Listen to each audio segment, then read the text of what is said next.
Hello students, this is Rahul Pathania and you are watching Being Biological. This is second video lecture of the chapter Human Reproduction, and today we are going to discuss about the female reproductive system. In the first lecture we discussed about the male reproductive system. Today we will deal in detail with the female reproductive system. अगर हम बात करें female reproductive system की, तो इसमें कुछ certain components होते हैं जिनकी हेल्प से ही फीमेल में रिप्रोडक्शन अचीव हो पाता है. तो ये कंपोनेंट्स हैं. सबसे पहले ए पेयर ऑफ ओवरीज. अगर हम डायग्राम में साथ साथ में उनको लेबल करते जाएं तो ये है एक pair of ovary. These are primary sex organs in case of female which produce ovum or female gamete and certain hormones like estrogen and progesterone. Then there is oviducts or also known as accessory ducts. जैसे कि यहाँ पे ये fallopian tube है, ये primary accessory duct होगी जो ovum को रिसीव करने का काम करती है और यहीं पे जाइगोट बनता है. इसके बाद थर्ड है यूटरस. ये वह साइट है जहाँ पे इम्प्लांटेशन होता है और 9 महीने तक गेस्टेशन पीरियड यहाँ कंप्लीट होगा. बेबी यहाँ पे डेवलप करता है, यानी एम्ब्रॉय यहाँ डेवलप करता है. Next is cervix. सर्विक्स एक तरह से ये लिंक है वेजिना और यूट्रस के बीच में. देन वेजिना ये हमारा कॉपुलेटरी ऑर्गन है जहाँ पे इंसेमिनेशन होता है, यानी स्पर्म को यहाँ रिलीज किया जाता है.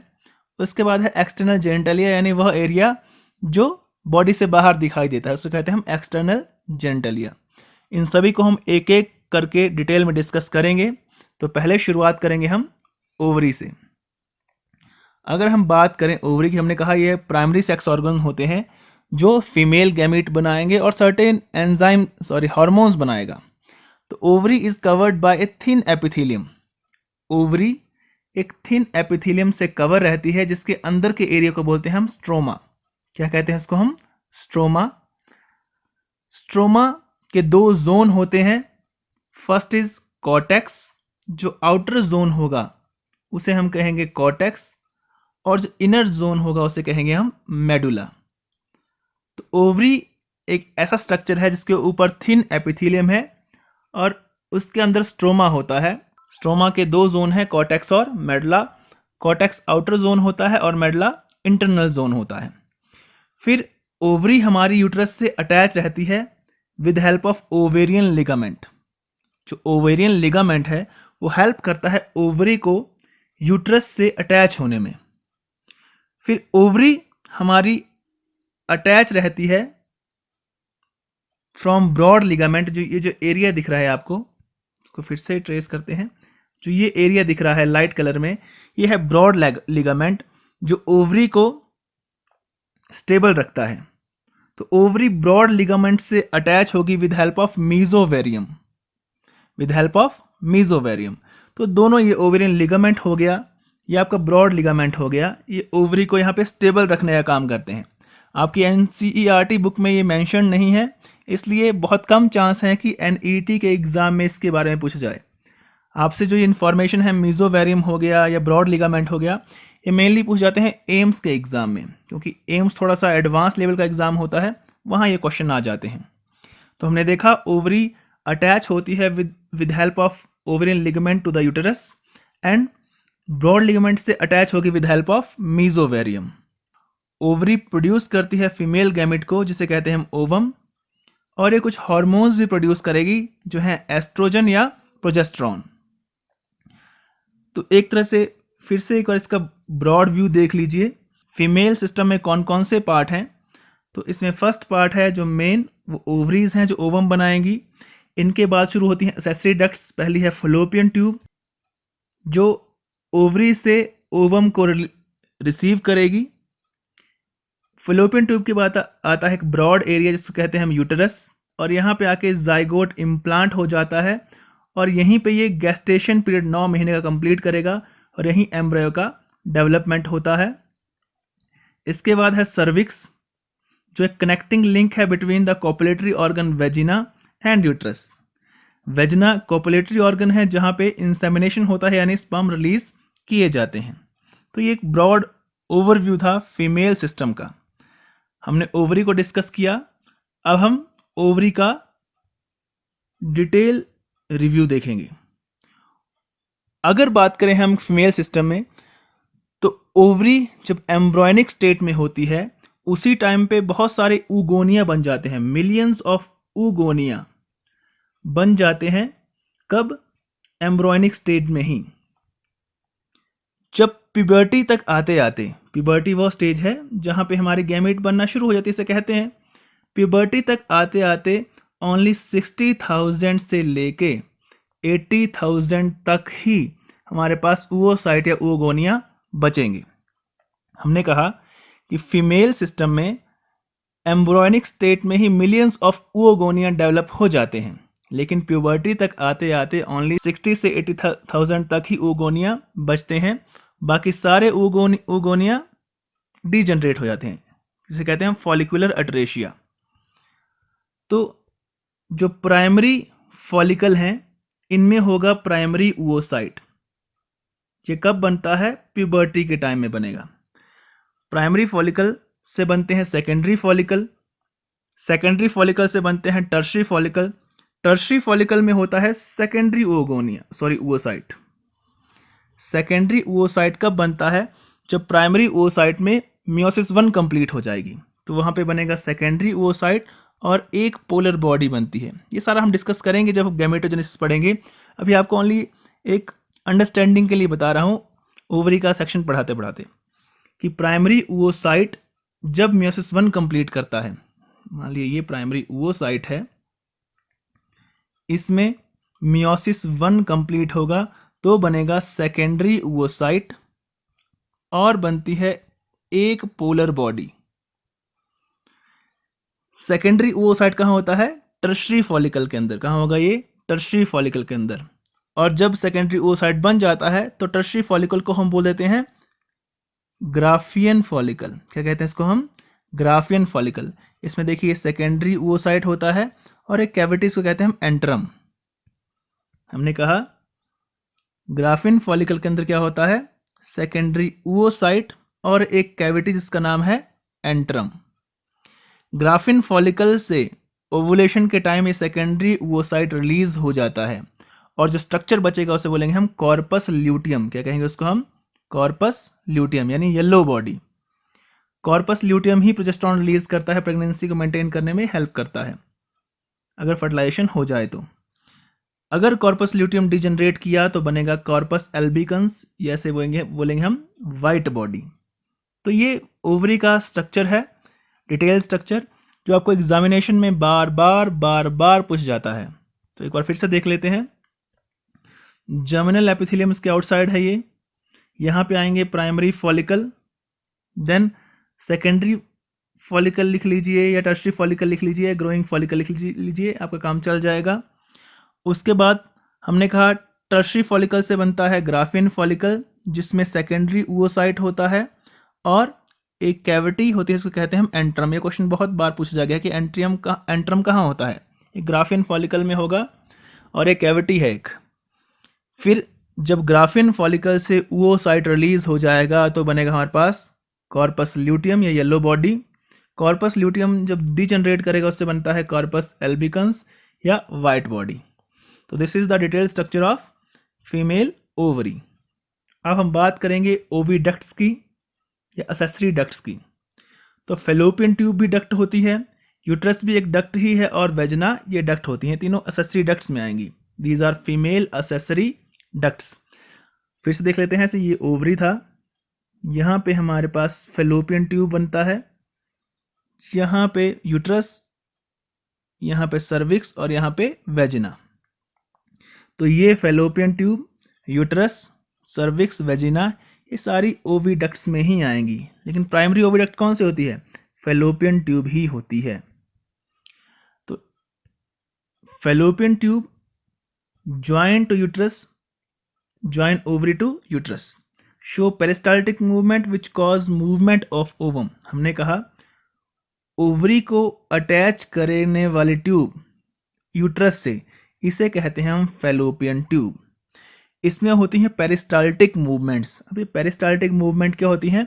इनवॉलंटरी कॉन्ट्रैक्शंस एंड रिलैक्सेशंस, हल्का कॉन्ट्रैक्ट करेगा, रिलैक्स करेगा, ताकि ओवम का मूवमेंट हो सके और ओवम फर्टिलाइज होने के बाद यूट्रस में पहुंच सके। तो उसे कहते हैं पेरिस्टाल्टिक मूवमेंट। ये मूवमेंट हमने ईसोफेगस में भी देखी है 10th क्लास के केस में। ईसोफेगस में जो फूड जाता है स्टमक तक with help of peristaltic movements, तो ये इनवॉलंटरी मूवमेंट्स होती हैं। तो ओवरी कनेक्ट करती है फेलोपियन ट्यूब से, और फेलोपियन ट्यूब का फर्स्ट पार्ट होता है इनफंडिबुलम। फेलोपियन ट्यूब का फर्स्ट पार्ट कहलाता है इनफंडिबुलम। इसमें फिंगर लाइक प्रोजेक्शंस होती हैं जिनको हम फिम्ब्रे कहते हैं। ये हेल्प करता है ओवम को कलेक्ट करने में ओवुलेशन के टाइम। इनफंडिबुलम के बाद का पार्ट कहलाता है एम्पुला। ये लार्जेस्ट, लॉन्गेस्ट और वाइडेस्ट पार्ट होता है। ये लॉन्गेस्ट एंड वाइडेस्ट पार्ट होता है फेलोपियन ट्यूब का। आपसे ये हर एक क्वेश्चन पूछा जाता है, इसको आप कॉपी में अच्छे से नोट करना। देन एम्पुला ओपन होता है इस्थमस में। इस्थमस लास्ट पार्ट है फेलोपियन ट्यूब का, और इस्थमस के बाद आ जाएगा यूट्रस, जो कि एक ब्रॉड एरिया होता है जहाँ पे गैस्टेशन पीरियड कंप्लीट होता है।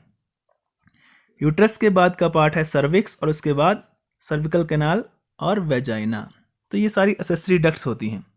अगर डायग्राम से देखें एक बार फिर से, तो ओवरी के बाद पहला पार्ट इसे कहेंगे हम फिम्ब्रे है पहले, उसके बाद यहाँ तक इनफंडिबुलम आएगा।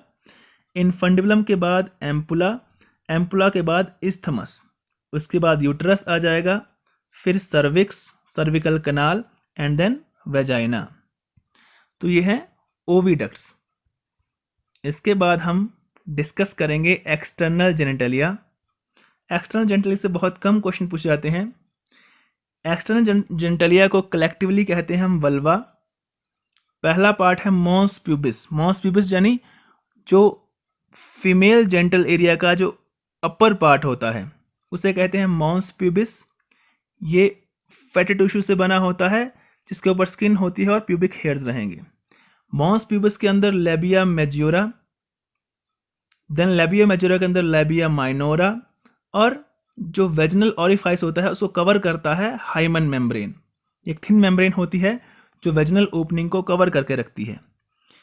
फीमेल सिस्टम में एक फिंगर लाइक प्रोजेक्शन भी होती है, इसे कहते हैं क्लाइटोरिस, और ये लेबिया मेजोरा के अपर जंक्शन में मिलती है।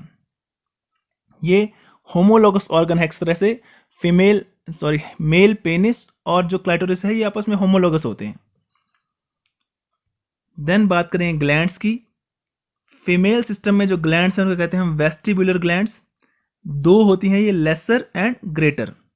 जो लेसर वेस्टिबुलर ग्लैंड्स हैं ये मिलती हैं यूरिथ्रल ओरिफाइस के आसपास, जो म्यूकस सिक्रीट करती हैं, और ये होमोलोगस हैं मेल प्रोस्टेट ग्लैंड के। जो ग्रेटर वेस्टिबुलर ग्लैंड्स हैं ये पेयर्ड होती हैं और ये वेजिनल ओरिफाइस यानी वेजिनल ओपनिंग के साइड पे होती हैं, और ये विस्कस फ्लूइड सिक्रीट करेंगी, और ये होमोलोगस हैं बल्बोरिथल ग्लैंड ऑफ मेल्स की। होमोलोगस यानी सिमिलर स्ट्रक्चर है। मेल में अगर बल्बोरिथल ग्लैंड होती है तो फीमेल में ग्रेटर वेस्टिबुलर ग्लैंड्स होती हैं। तो ये बात थी आपके एक्सटर्नल जेनिटलिया की और ग्लैंड्स की। अब बात करते हैं हम मेमरी ग्लैंड्स की। फीमेल में मेमरी ग्लैंड्स प्रेजेंट होती हैं जो मिल्क प्रोड्यूस करती हैं नरिश करने के लिए डेवलपिंग बेबी को पार्चुरेशन के बाद, और ये होती हैं मॉडिफाइड स्वेट ग्लैंड्स। जो मेमरी ग्लैंड्स हैं ये मॉडिफाइड स्वेट ग्लैंड्स होती हैं। ये क्वेश्चन एम्स में कई बार पूछा गया है कि mammary glands are modified sweat glands, modified sebaceous glands, अलग अलग आएगा वहाँ पे ऑप्शन। तो इसका सही आंसर होगा these are modified sweat glands. Areola क्या होता है? जो मेमरी ग्लैंड्स की जो ओपनिंग है निप्पल, इनके अराउंड के डार्क एरिया को कहते हैं हम एरियोला। जो यहाँ ये एरिया होगा निपल्स के around dark area, pigmented area, इसको कहेंगे हम एरियोला। यहाँ से बोर्ड में क्या क्वेश्चन पूछते हैं आपसे, वो पूछेंगे कि जो मिल्क का जो रास्ता रहेगा कहाँ से कहाँ पहुँचेगा बाहर निकलने तक, उसे बताइए। तो उसे हम डिस्कस करेंगे। जो ये एरिया है जहाँ पे मिल्क प्रोड्यूस होता है उसे कहते हैं हम एल्वियोली। क्या कहते हैं इनको हम? एल्वियोली। ये ट्यूबुलर बैलून लाइक स्ट्रक्चर होते हैं जिनमें कि मिल्क प्रोड्यूस होता है, जो इसके ल्यूमन में स्टोर रहता है। उसके बाद एल्वियोली की बात आते हैं मेमोरी ट्यूब्यूल्स। जो ये एरिया दिख रहा है आपको, ये ट्यूब्यूल जैसे, इसको कहते हैं मेमोरी ट्यूब्यूल्स कहते हैं। मेमोरी ट्यूब्यूल्स के बाद आएंगे मेमोरी डक्ट्स। यहाँ उसके बाद इकट्ठे हो जाएंगे, ये मेमोरी डक्ट्स कहलाएंगे। मेमोरी डक्ट्स के बाद आता है एम्प्यूला। मेमोरी डक्ट्स के बाद आता है एम्प्यूला, और उसके बाद लैक्टिफेरस डक्ट के थ्रू मिल्क बाहर निकल जाता है। एक और फिर से देख लेंगे, एल्वियोली में, मेमोरी ग्लैंड में जो बलून लाइक स्ट्रक्चर से कहेंगे एल्वियोली, जहाँ पे मिल्क प्रोड्यूस होता है। ये क्लस्टर ऑफ सेल्स होते हैं जहाँ पे मिल्क प्रोड्यूस होगा और स्टोर रहेगा एल्वियोली के ल्यूमन में। यहाँ से निकलते हैं मेमोरी ट्यूब्यूल्स। यहाँ से निकलेंगे मेमोरी ट्यूब्यूल्स। मेमोरी ट्यूब्यूल्स बनाएंगे मेमोरी डक्ट्स, यानी बहुत सारे मेमोरी ट्यूब्यूल मिलके मेमोरी डक्ट्स बनाएंगे। कुछ मेमोरी डक्ट्स कंबाइन होकर बनाएंगे मेमोरी एम्प्यूला। ये मेमोरी एम्प्यूला है, और मेमोरी एम्प्यूला ओपन होगा लैक्टिफेरस डक्ट में, जो निप्पल के थ्रू बाहर को निकल जाता है। तो ये कोर्स है मिल्क का फ्रॉम द मेमोरी ग्लैंड्स। तो जो मिल्क प्रोड्यूस होगा वो stored in lumen of alveoli which opens into mammary tubules. Memory tubule join to form memory duct, and several memory ducts form memory ampulla. Memory ampulla opens into lactiferous duct which further leads to outside. तो ये course था milk का। हम बात करें अगर human milk की, जो फीमेल प्रोड्यूस करती हैं, उसमें क्या क्या कंपोनेंट होते हैं, तो उसमें होंगे fat droplets, casein protein, lactose and some mineral salts with vitamins. Mineral salt में mainly sodium, calcium, potassium, phosphorus रहेंगे। एक और टर्म है इनहिबिटरी पेप्टाइड। अब इनहिबिटरी पेप्टाइड क्या होता है? अगर मेमोरी ग्लैंड्स को पूरी तरह खाली ना किया जाए लैक्टेशन के टाइम में, तो वहाँ पे एक पेप्टाइड जमना शुरू होता है और ये मिल्क प्रोडक्शन को रोक देता है। तो इसलिए प्रेगनेंसी के बाद टाइम पे मेमोरी ग्लैंड्स को एम्प्टी करना बहुत ज़रूरी होता है, नहीं तो पेप्टाइड एक्यूमुलेट हो जाएगा और मिल्क प्रोडक्शन बंद हो जाएगी। तो ये ओवरव्यू था फीमेल रिप्रोडक्टिव सिस्टम का, जहां हमने देखा कि इसमें जो प्राइमरी सेक्स ऑर्गन है वो ओवरी होती है। ओवरी के अंदर होता है स्ट्रोमा, इसमें दो जोन्स हैं, cortex and medulla. Ovary attach रहती है यूट्रस से with help of ovarian ligament, और ब्रॉड लिगामेंट से अटैच होती है विद हेल्प ऑफ मीजोवेरियम। जो असेसरी डक्ट्स हैं, फर्स्ट आएगी इसमें फेलोपियन ट्यूब। फेलोपियन ट्यूब का जो फर्स्ट पार्ट है उसे कहते हैं इनफंडिबुलम, और इसकी स्टार्टिंग होती है फिम्ब्रे से। फिम्ब्रेज फिंगर लाइक प्रोजेक्शन, जो हेल्प करता है collection of ovum from ovary. Infundibulum के बाद आता है एम्पुला। एम्पुला ये लॉन्गेस्ट एंड वाइडेस्ट पार्ट होता है। एम्पुला के बाद इस्थमस, जो टर्मिनल पार्ट है फेलोपियन ट्यूब का यूट्रस में ओपन होने से पहले। Then it comes the uterus which is broadest part in which the gestation period of the embryo completes. यहीं पे एम्ब्रायो का डेवलपमेंट होता है। एम्ब्रायो ओपन होता है with help of cervix to the vagina, और वेजाइना क्या होता है? एक ऑपुलेटरी ऑर्गन है जहां पे इंसेमिनेशन होता है। फिर हमने देखा ओवरी का स्ट्रक्चर। ओवरी में हमने देखा कि जर्मिनल एपिथेलियम से प्राइमरी फॉलिकल बनेंगे। हमने कहा कि एम्ब्रायनिक स्टेट में ही फीमेल केस में कई मिलियन ओवोगोनिया बन जाते हैं, और प्यूबर्टी तक आते आते ओनली 60,000 to 80,000 ही ओवोगोनिया बचते हैं। ओवोगोनिया बनाएगा प्राइमरी ओवोसाइट म्योसिस शुरू करने के बाद, और प्राइमरी ओवोसाइट के ऊपर कुछ ग्रेन्यूल लाइक सेल आना शुरू हो जाएंगे, तो उससे बन जाएगा प्राइमरी फॉलिकल। प्राइमरी फॉलिकल से बनेगा secondary follicle, then tertiary follicle, और टर्शरी फॉलिकल के अंदर जो प्राइमरी ओवोसाइट है वो म्योसिस 1 कंप्लीट करेगा, जिससे बनेगा हमारे पास सेकेंडरी ओवोसाइट, और इस स्टेज में इसे कहेंगे हम ग्राफियन फॉलिकल। तो ग्राफियन फॉलिकल में क्या होता है? सेकेंडरी ओवोसाइट और एक कैविटी जिसे कहेंगे हम एंट्रम। ओवुलेशन के टाइम ग्राफिन फॉलिकल से ओवम या सेकेंडरी ओवोसाइट बाहर निकल जाएगा और जो स्ट्रक्चर बच जाएगा पीछे उसे कहेंगे हम corpus luteum. Corpus luteum mainly progesterone release करता है। कॉर्पस ल्यूटियम अगर डिजेनरेट होना शुरू हुआ तो इससे बनता है कॉर्पस एल्बिकेंस। तो ये स्ट्रक्चर था फीमेल ओवरी का। फिर हमने देखा एक्सटर्नल जेनिटलिया के बारे में, इसे वल्वा कहते हैं। उसमें कुछ स्ट्रक्चर हैं जैसे mons pubis, labia majora, labia minora, then hymen जो कवर करती है वेजिना को। कुछ ग्लैंड्स थी जैसे कि लेसर वेस्टिबुलर ग्लैंड और ग्रेटर वेस्टिबुलर ग्लैंड, ये म्यूकस और विस्कस लिक्विड स्क्रीट करती हैं। देन मेमरी ग्लैंड्स, क्योंकि हम मैमल्स हैं तो हमें मेमरी ग्लैंड्स होंगी फीमेल में जो मिल्क प्रोड्यूस करेंगी। जो मिल्क का कोर्स होगा वह शुरू होगा एल्वियोली से, एल्वियोली में मिल्क प्रोड्यूस होगा और यहाँ से ये पहले आएगा मेमरी ट्यूब्यूल्स में। मेमरी ट्यूब्यूल के बाद बनेंगे mammary duct. Mammary duct open होंगे मेमरी एम्प्यूला में और लैक्टिफ्रस डक्ट के थ्रू ये निपल से बाहर निकल जाएंगे। निपल के अराउंड का जो पिगमेंटेड एरिया है उसे कहेंगे हम एरियोला। जो फीमेल मिल्क प्रोड्यूस करेगी उसमें मेनली क्या होता है, फैट ड्रॉपलेट्स होती हैं, कैसीन प्रोटीन होगा, लैक्टोज होगा, मिनरल सॉल्ट्स होंगे और विटामिन्स होंगे। अगर प्रेगनेंसी के बाद time to time mammary glands को एम्प्टी नहीं किया गया तो वहाँ पे पेप्टाइड एक्यूमुलेट होना शुरू हो जाएगा जिससे मिल्क प्रोडक्शन बंद हो जाता है। तो this is the overview of the female reproductive system. Hope आपको अच्छे समझ आ गया होगा। नेक्स्ट क्लास में हम डिस्कस करेंगे अबाउट द गैमेटोजेनेसिस, यानी गैमीट कैसे बनती हैं। तो इसी तरह घर बैठ के अच्छे से पढ़ाई करते रहें। Thank you, have a nice day.